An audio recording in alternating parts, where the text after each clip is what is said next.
Hey guys, Inspector Daggett here again. I want to talk to you today about GFCI outlets.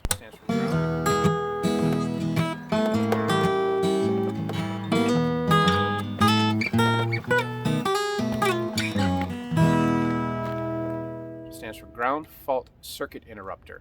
I'll get to that in a second, but I want to let you know I'm doing a giveaway. So these little guys here, anyone who's a subscriber to the channel or a new subscriber within a month of the release of this video has a chance to be randomly selected for me to send you one of these little guys. I'll explain what they are in a second. So back to the outlets. So GFCI outlet, ground fault circuit interrupter.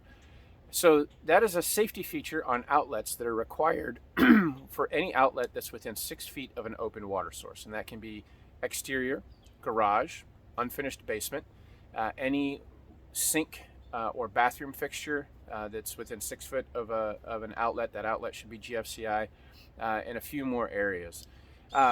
Basically what a GFCI outlet does is, if you've ever seen the old movies where someone's in the bathtub and someone throws the radio into the bathtub and electrocutes them, a GFCI outlet is designed to prevent that. What it does is there's a little mechanism that constantly reads the amount of power going to the outlet and the amount of power returning back to the panel. If the amount going to the outlet is greater than 4 milliamps of the amount going back, typically, it trips off and it does not allow the power to continue going out. So if it grounds out or it faults out, then it shuts off the power to the outlet. So it is a great system to have on an outlet that's within that 6 foot of an open water source, and really important to have to prevent electric shock.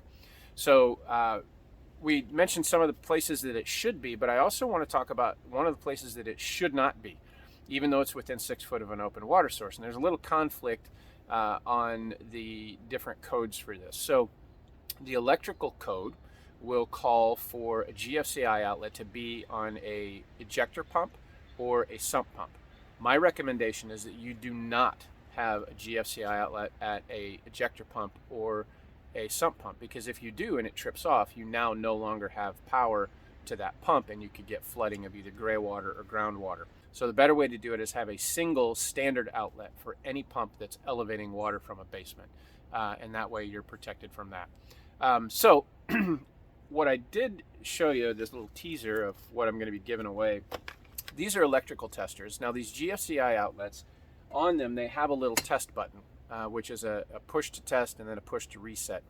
A GFCI outlet can be installed in an ungrounded situation, and the trip on the little mechanism tripping here will work, but with the tester it will not. So what the tester does is, basically, it's got a little button on it. These are actually pretty cool because it tells you if your outlet is wired properly. But when you plug this in and hit this, it actually dumps the power from the common to the ground. And when it does that, it should trip the mechanism. So it's a great way to test it. These are like 10 bucks. Some of them have a little digital readout that also tells you the amount of voltage you have. So I'm going to be giving a couple of these away. It's a great tool to have to test these things, and I recommend testing them annually. Just go around, plug this thing in, tap it, make sure that it's tripping off. If it's not tripping off, get an electrician in, or if you're handy and you know what you're doing and you can properly do it, replace that outlet yourself.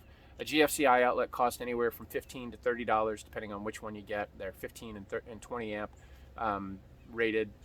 But so if you do not have GFCI outlets in those areas that are within 6 foot of an open water source, we always recommend to add them. Have an electrician do it. If you're handy, again, you can do it yourself. Just make sure you're being very careful, because anytime you're messing with electricity, you got to be mindful. So we are going to randomly select some subscribers in the next month to send these out. So we'll send you a message if you get if you're the lucky random winner of these.